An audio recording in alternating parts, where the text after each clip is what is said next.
बहुत मज़ेदार ननद भौजाई के सावन कजरी नाच गीत लेके आई हूँ। आप लोग सुनिएगा ज़रूर। आप लोग के अच्छा लगे तो वीडियो के लाइक, चैनल के सब्सक्राइब ज़रूर कीजिएगा। आप लोग के दिल से धन्यवाद।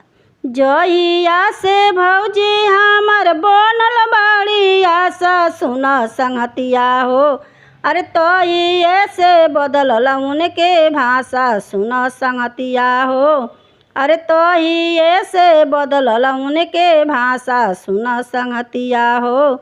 जहिया से भौजी हमर बनल बाड़ी आशा सुन संगतिया हो, अरे तो ये से बदलल उनके भाषा सुन संगतिया हो, अरे तो ये से बदलल उनके भाषा सुन संगतिया हो।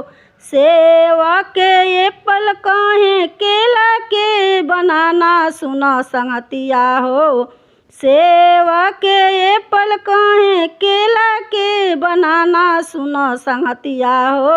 भौजी के बदलल हमार भाषा सुन संगतिया हो, भौजी के बदलल हमार भाषा सुन संगतिया हो।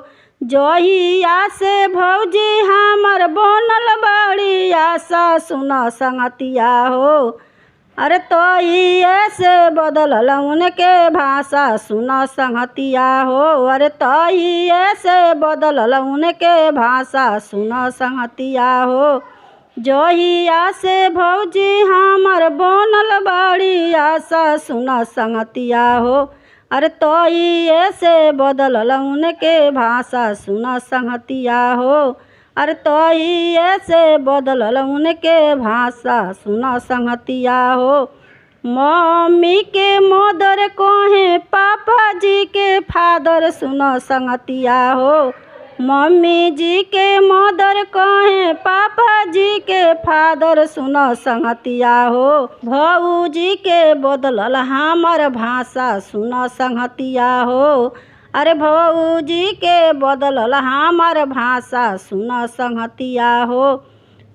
जहिया से भौजी हमर बनल बाड़ी आशा सुन संगतिया हो, जहिया से भौजी हमर बनल बाड़ी आशा सुन संगतिया हो, अरे तो ये से बदलल उनके भाषा सुन संगतिया हो, अरे तो ये से बदलल उनके भाषा सुन संगतिया हो, अरे तो ये से बदलल उनके भाषा सुन संगतिया हो।